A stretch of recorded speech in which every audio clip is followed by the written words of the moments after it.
বহু প্রতীক্ষার পর বাংলাদেশে আনুষ্ঠানিকভাবে চালু হতে যাচ্ছে গুগলের ডিজিটাল পেমেন্ট সেবা গুগল পে।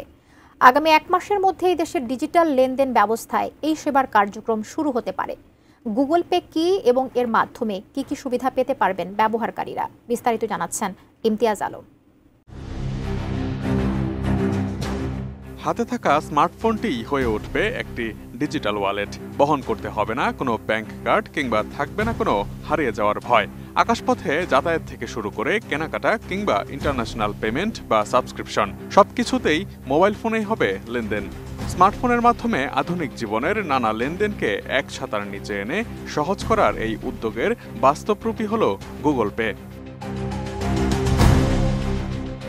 বাংলাদেশের গ্রাহকরা বিকাশ কিংবা নগদের মতো এমএফএস বা মোবাইল ফাইন্যান্সিং সিস্টেমের সাথে পরিচিত হয়ে উঠেছেন বেশ আগেই।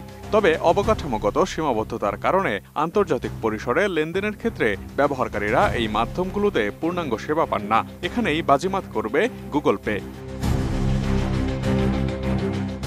গুগল পে হলো গুগলের তৈরি একটি ডিজিটাল পেমেন্ট প্ল্যাটফর্ম এবং মোবাইল অ্যাপ, যা ব্যবহারকারীদের স্মার্টফোনের মাধ্যমে নিরাপদ ও সহজে টাকা লেনদেন করতে সাহায্য করে এবং যে কোনো এনএফসি বা নিয়ার ফিল্ড কমিউনিকেশন সাপোর্টের টার্মিনালে অ্যান্ড্রয়েড ফোনটিকে কেবল ছুঁয়েই পেমেন্ট করতে পারবেন, যাকে বলা হয় কন্ট্যাক্টলেস পেমেন্ট, যা বাঁচাবে সময় এবং থাকবে না পিন ভুলে যাওয়ার চিন্তাও।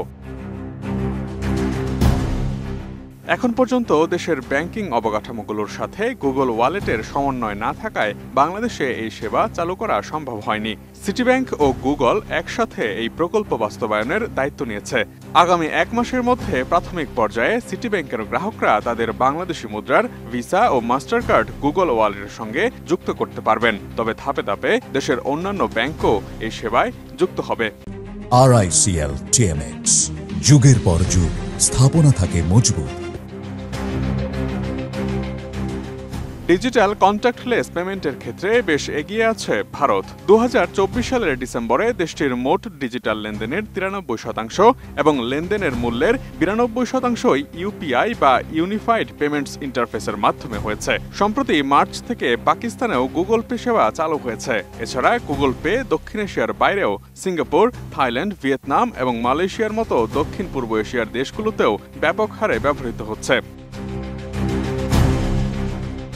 প্রচলিত মোবাইল ব্যাংকিং এর সকল কেনাকাটা, টাকা পাঠানো, বিল পে, রিচার্জ সুবিধার বাইরেও আরও যেসব সুবিধা পাওয়া যাবে গুগল পের মাধ্যমে, তার মধ্যে রয়েছে আন্তর্জাতিক ফ্লাইটের টিকিট পেমেন্ট, খুব সামান্য চার্জের বিনিময়ে দেশের বাইরের আন্তর্জাতিক লেনদেন, যা ফ্রিল্যান্সারদের জন্য একটি প্রতীক্ষিত সমাধান, নির্দিষ্ট পরিমাণ পর্যন্ত লোন সুবিধা এবং আরও নানা কিছু।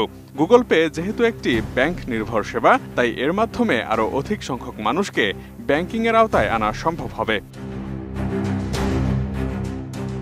বিকাশ কিংবা নগদের মতো ক্যাশ আউট সুবিধা গুগল পেতে মিলবে কিনা এই প্রশ্ন রয়েছে জনমনে। প্রতিবেশী দেশ ভারতে ইউপিআই বা ইউনিফাইড পেমেন্ট ইন্টারফেসের মাধ্যমে গুগল পে ব্যবহার করে এটিএম বুথ থেকে কার্ড ছাড়াই নগদ টাকা তুলতে পারেন ব্যবহারকারীরা।